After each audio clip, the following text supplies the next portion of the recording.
নমস্কাৰ, স্বাগতম জনাইছোঁ মোৰ ইউটিউব চেনেললৈ। আজি সমগ্ৰ কম বাকীৰ বাবে এক পবিত্ৰ দিন, কাৰণ আজি শ্ৰী শ্ৰী মাধৱদেৱৰ তিৰুভাৱ তিথি। তেখেতৰ জন্ম হৈছিল 1489 খ্ৰীষ্টাব্দত। বৰ্তমান লখিমপুৰ জিলাৰ নাৰায়ণপুৰ নামৰ ঠাইৰ ৰঙাজান আৰু কাছিকটা নদীৰ মাজত অৱস্থিত লেটেকু পুখুৰীত হৰিশিঙা উজিৰৰ ঘৰত প্ৰবাদ আছে যে শংকৰদেৱৰ নাইকটা কাছিখন পেলোৱাৰ বাবে ওচৰৰ নদীখনৰ নাম কাছিকটা আৰু পুখুৰী তেজ লগা কাপোৰ কিনি ধোৱাত ওচৰৰ জানখনৰ পানীৰ বৰণ ৰঙা হৈ পৰা জানখনৰ নাম পৰৱৰ্তী সময়ত ৰঙাজান হয়। মাধৱদেৱৰ পিতৃ শ্ৰী গোবিন্দগিৰি ভূঞা আছিল হৰিগিৰিৰ বংশধৰ। সেই সময়ত বাৰ ভূঞা আৰু কছাৰীসকলৰ মাজত অলিয়াঅলি চলি আছিল। কছাৰীসকলৰ উপদ্ৰৱৰ পৰা ৰক্ষা পাবলৈ মাধৱদেৱৰ পিতৃ শ্ৰী গোবিন্দগিৰিয়ে ব্ৰহ্মপুত্ৰৰ উত্তৰ পাৰলৈ পলাই আহোঁতে বাটত চোৰে তেওঁলোকৰ সকলো ধন সম্পত্তি কাঢ়ি লৈ যায়। অসহায় হৈ পৰা দেখাত অসম ৰজাৰ উজিৰ হৰিশিঙাই তেওঁলোকক নিজৰ ঘৰলৈ লৈ থাকিবলৈ ব্যৱস্থা কৰি দিয়ে। তাতেই মাধৱদেৱৰ জন্ম হয়।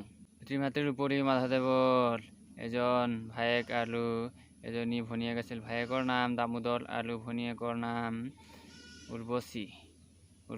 গিৰিয়েকৰ নাম অৰ্থাৎ মাধৱদেৱৰ ভনীজোৱায়েকৰ নামেই আছিল ৰামদাস। এইখিনি আছিল মাধৱদেৱৰ জন্মৰ চমু পৰিচয়। তাৰপিছত জানো আমি মাধৱদেৱে শংকৰদেৱক কিদৰে লগ পাইছিল বা মণিকাঞ্চন সংযোগ কিদৰে। শংকৰদেৱক লগ পোৱাৰ আগতে কিন্তু মাধৱদেৱ শাক্ত ধৰ্মৰ লোক আছিল। সেই সময়ত তেওঁলোক দেৱ দেৱীৰ পূজা বলি বিধান আদি কৰিছিল। এদিন মাধৱদেৱৰ মাতৃৰ বেমাৰ হোৱাত তেখেতে দেৱীক তেখেতৰ মাতৃৰ বেমাৰ ভাল হ'লে ছাগলী দুটা বলি দিম বুলি উচৰ্গা কৰি থৈছিল।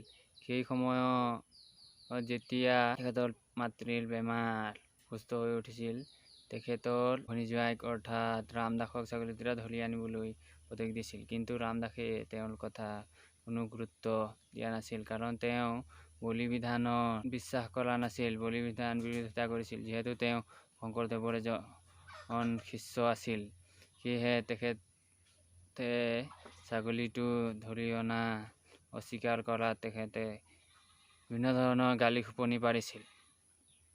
তেতিয়া ৰামদাসে কৈছিল, বলি বিধান হ'ল এক কুসংস্কৃতি, অন্ধবিশ্বাস, ইয়াৰ পৰা কোনেও সুফল নাপায়। এনেকৈ কোৱাত এইবিলাক কথা তেখেতক কোনে ক'লে, যিটো পূৰ্বৰ পৰা চলি অহা প্ৰথাটোৰ পৰা কোনো সুফল পোৱা নাযায়।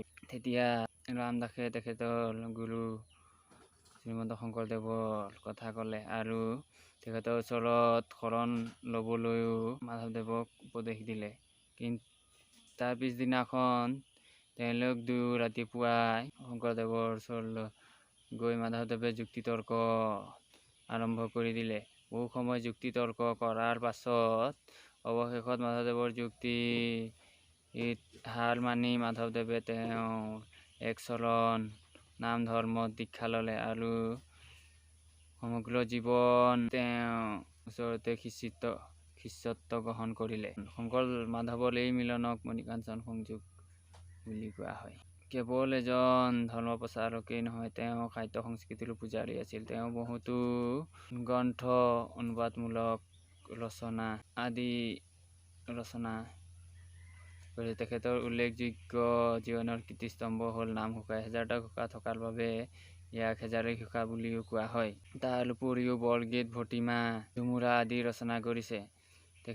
প্ৰবাদ আছে যে তেখেতে 12 কুৰি অৰ্থাৎ 240টা বৰগীত ৰচনা কৰিছে। তাৰে ভিতৰত 9 কুৰি অৰ্থাৎ 180টা বৰগীতহে পোৱা যায়।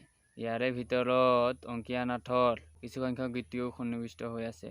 মুঠতে তেখেতে ৰচনা কৰা বৰগীতসমূহৰ ভিতৰত 157টা বৰগীতহে বৰ্তমানলৈকে উপলব্ধ। বৰগীতসমূহৰ ভিতৰত উল্লেখনীয় বৰগীত এটি হ'ল তেজৰে কমলাপতি। এইজন চিলনমস্য গুৰু কোচবিহাৰৰ ভেলৰ সত্ৰ 1596 খ্ৰীষ্টাব্দত ভাষণ ঘটে। তেওঁ যি অসমবাসীৰ বাবে অৱদান আগবঢ়াই থৈ গৈছে তাৰ বাবে আমি তাৰ ওচৰত চিৰকৃতজ্ঞ চিৰনমস্য সদায় হৈ থাকিব লাগিব। সেয়েহে এই পবিত্ৰ দিনটোত তেখেতৰ তিথিত আমি তেখেতক শ্ৰদ্ধাৰে সুমৰিছোঁ। নমস্কাৰ।